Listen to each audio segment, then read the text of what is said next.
away in a distant land there was a poor miller who had a beautiful daughter. On the same day, every year, the king rode by to collect his taxes. Miller, it's time for you to pay your taxes. I have no money, Your Majesty. I only have my beautiful daughter. I'm not interested in her. You pay me what you owe. I can't, Your Majesty. I have no money. I'm just a poor miller trying to get by. Well, it's debtor's prison for you. Guards, arrest that man. Wait, there is one thing. My daughter can, she can spin straw into gold. What? Is this true? Guards, take her to the palace. We'll put this magic ability to the test. So the miller's daughter was taken to a dungeon in the king's palace. In the gloom, she could see a spinning wheel and a large bale of straw. Spin all this straw into gold before sunrise, if you know what's good for you. I'll see you in the morning. Sleep well, my dear. Good evening, my lady. Whatever's the matter? My father told the king that I could spin straw into gold, which of course I can't, and the king has locked me in here until I do. When the king finds out in the morning that I can't, I think he might have me executed. Well, funnily enough, I know how to spin straw into gold. Do you? What will you give me if I do the job for you? I'll give you this necklace. Take it, take it. Mm. The little man took the necklace and sat down to spin. To her amazement, she saw a pile of golden thread grow bigger and bigger with every turn of the wheel.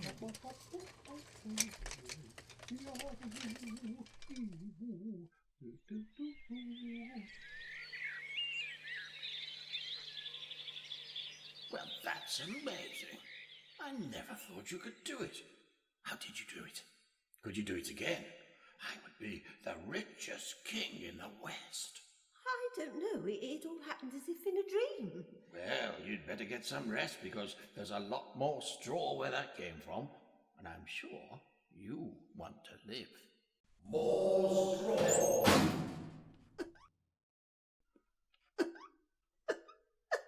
Hello again, my lady. Oh, dear. Now, what would you give me to spin this lot into gold?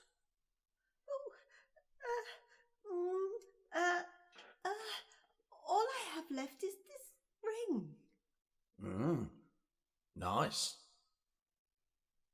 The little man took the ring and slipped it on his own finger. He held out his hand in front of him, smiled with glee at his newly acquired accessory, then danced round the room happily.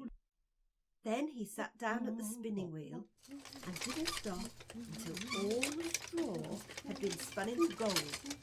Humming, prancing, and gazing at his new ring, the little man left the girl alone in the room. Yeah, haven't we been busy? It seems there's no end to your talent. I would be the richest king in the East and the West. Work hard tonight, and you know what? You could be my queen. More straw!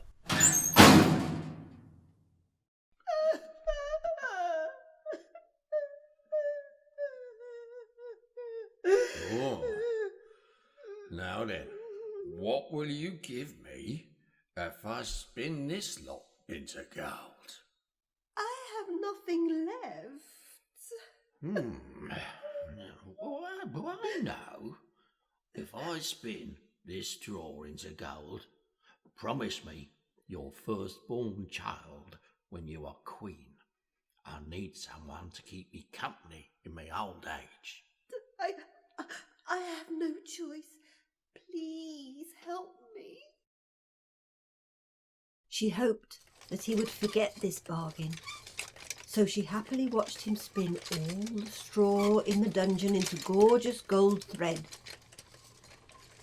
As the little man left the room, the miller's daughter hoped she would never see him again.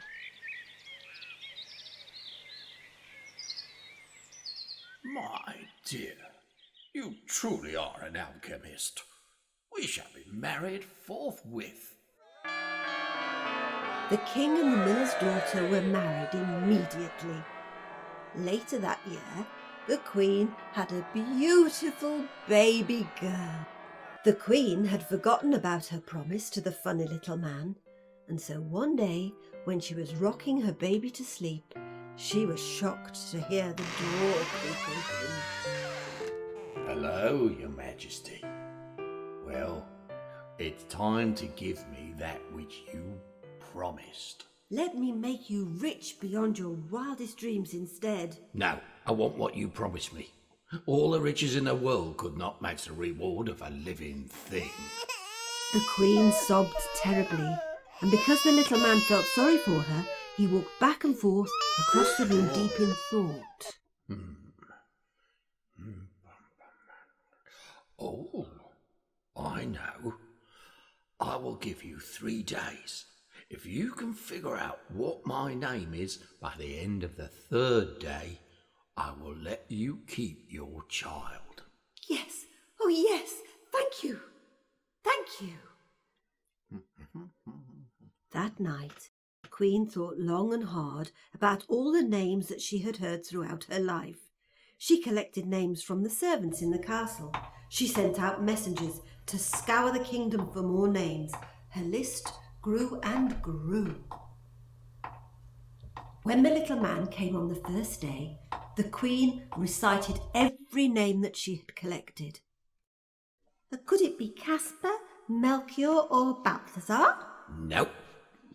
Could it be Dennis, Caspar, or Plug? No. Could it be Boris, Donald, or Adolf? Now you're just being silly. On the second day, the queen asked the villagers and collected some very strange names indeed. Could it be Pecksmith, or Nubbles, or perhaps it's Tulkinghorn? No, it is not Tulkinghorn. If you don't guess my name by tomorrow, then that baby is mine. By now, the queen was desperate and decided to go into the Forbidden Forest to search for any names she could find. With this magic I will win, straw to gold I love to spin. That child I'll steal will bring me fame, for Rumplestilskin is my name. With this, the queen ran joyfully back to the palace to await the morning visit. She did not have long to wait. Well, my queen, what's my name? You said it wasn't John or Paul. Could it be Ringo? No, and it's not George either. You'll never guess. And you said it wasn't Engelbert or Bo Diddley. Could it be Elvis? No. Come on, it's now or never. Could it by any chance be Rumplestilskin? No, impossible. It's not fair. That's not fair. Rumplestilskin stamped his foot so hard that he smashed a hole through the floor of the palace, through the wine cellar, through the dungeons. He could be heard shouting, "It's not fair! It's not fair!" as he tumbled ever deeper into the disused mines. After they got the hole fixed, the king and queen lived happily ever after. Oh, and the princess eventually grew up to be the queen of the land. Her first decree was to send servants into the mines to find Rumplestilskin, which they did. He was brought to the palace, given a generous stipend and a luxury retirement apartment. On his advice, she halved all the taxes, and everyone had a very happy Christmas.